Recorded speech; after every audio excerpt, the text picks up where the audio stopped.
called my house at 7 a.m., demanding I take it down immediately. I told him no, and hung up. 2 days later, a process server knocked on our door with legal papers.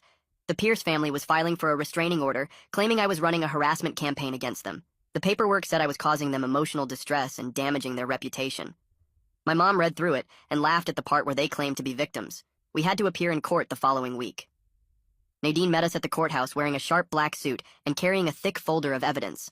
She'd organized everything perfectly with tabs and labels. The timeline of my college rejections matched exactly with when the Pierce family started their campaign. She had screenshots of the job termination email that came right after the incident. She even had the police report from when my mom's tires were slashed, though they couldn't prove who did it. The judge was an older woman with gray hair who looked tired before we even started.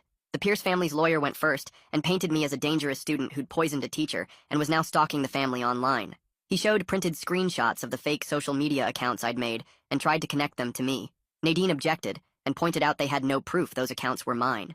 When it was our turn, Nadine laid out everything chronologically. She showed how the college rejection started immediately after the suspension. She had emails from my former boss saying he'd been pressured to fire me. She presented the threatening video I'd recorded of the daughter at our house. The judge watched it twice and frowned at the Pierce family's lawyer. After 2 hours of arguments, the judge granted a mutual restraining order, meaning neither side could contact the other. She said both families needed to move on and warned that any violations would result in criminal charges. Outside the courthouse, Nadine told me this was actually good for us because it protected me from further retaliation. That afternoon, Lance called me with huge news. He'd been digging through school records using a Freedom of Information request and found something incredible. The substitute teacher database showed Mrs. Pierce's allergy information was updated 3 days after the incident. The original file from when she first registered as a substitute had no allergy warnings at all. The famous red ink warning wasn't there until after she'd already collapsed in my classroom. Lance had copies of both versions with timestamps proving the change. He was writing an article about it for tomorrow's paper. Nadine practically ran to her car when I told her. She spent the rest of the day preparing our lawsuit against the Pierce family and the school district.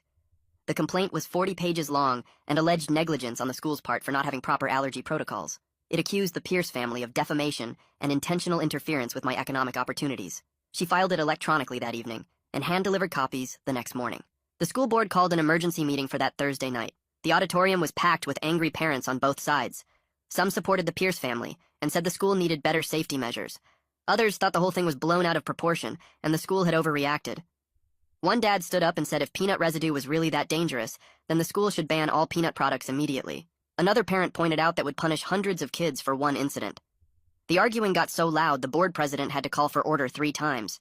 They voted to table the discussion until their lawyers could review our lawsuit. Meanwhile, things were shifting in town. The daughter's best friend posted on Instagram that she couldn't support someone who would destroy a teenager's future over an accident.